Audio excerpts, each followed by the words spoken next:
এই তো কোমরটাতে লবণ মাখায় রাখছিলাম কাটার পর। তো দেখেন কতগুলো জল বের হয়েছে। তো রাত্রেই রান্না করে রাখবো। প্রথমে ভাবছিলাম যে রাত্রে রান্না করে খাবো। তো ওই যে মৌদের বাড়িতে গেছিলাম, তো ও আমাদের দুজনকেই খাওয়াইছে। তো আর রাত্রে এসে খাওয়া লাগেনি, তো এই জন্য ভাবলাম তাহলে কোমরটা রান্না করে থুই, নাহলে তো নষ্ট হয়ে যাইতে পারে। তো এই তো আমার কোমর মোটামুটি রান্না হয়ে গেছে। এখন একটু মিষ্টি দিয়ে নিলাম। আর হ্যাঁ, এইভাবে রান্না করে কিন্তু খেতে অনেক স্বাদ। নিরামিষ করেই করেছি, আসলে বেশিরভাগ জিনিস নিরামিষ করেই করা হয়। মাছ মাংস যখন খাওয়া হয় ওইটাই, মানে পেঁয়াজ রসুন খুব একটা খায় না। তো যাই হোক, রান্না হয়ে গেছে। আর পরদিন এটা সকালবেলা, তো চিয়া সিড খেয়ে নিচ্ছি সকালে ঘুম থেকে উঠেই। এখন আর ডিটক্স ওয়াটার করা হয় না ব্যস্ততার মধ্যে। তো এই যে রান্না করব ইলিশ মাছ। তো ইলিশ মাছটা লবণ হলুদ মাখায় নিচ্ছি, মানে ওই যে রাত্রিরে তো আর মাছটা করিনি, শুধু কুমড়াটা করে রাখছি।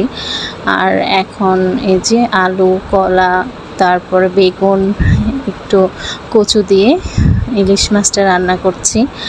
মানে একটু সবজি মাছের ঝোলে দিলে খাওয়া হয়, তাছাড়া তো আলাদা করে সবজি ওইভাবে খাওয়া হয় না। সকালে জন্য দুধ জাল দিচ্ছি, আর 2টা ডিম সিদ্ধ করে নিয়েছি। কয়দিন তো টানা উপাস নিরামিষ খাওয়া গেছে, তো অনেক দিন পরেই ধরেন আমিষ খাচ্ছি।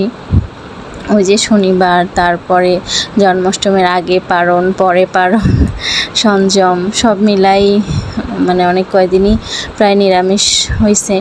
তারপর আবার একাদশী, এই চলতেই থাকে। তো এখন একটু জিরার গুঁড়া আর ঝালের গুঁড়া দিয়ে নিয়েছি, মানে ভাজতে ভাজতেই অনেকটাই সিদ্ধ হয়েছে।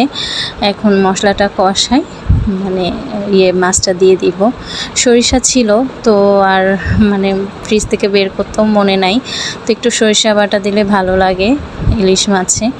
তো এই তো 2 রকম পদ রান্না হয়ে গেছে, আর সকালেও মোটামুটি মানে খাবারটাও হয়ে গেছে। আর এখন স্কুলে আসছি, আজকে বৃহস্পতিবার, ড্রয়িং ক্লাস হচ্ছে বাচ্চাদের। তো সপ্তাহটা কত তাড়াতাড়ি চলে যায়, মানে চোখের নিমিষে এখন বোঝাই যায় না। এই সারাদিন কর্মব্যস্ত জীবন, অবশ্য ভালো লাগে। সারাদিন বাড়িতে না থেকে বাহিরে যাওয়া হয়, অনেক মানুষের সাথে পরিচয় হয়, এই যে বাচ্চাগুলোর সাথে সময় কাটাই, মানে অনেক ভালো লাগে।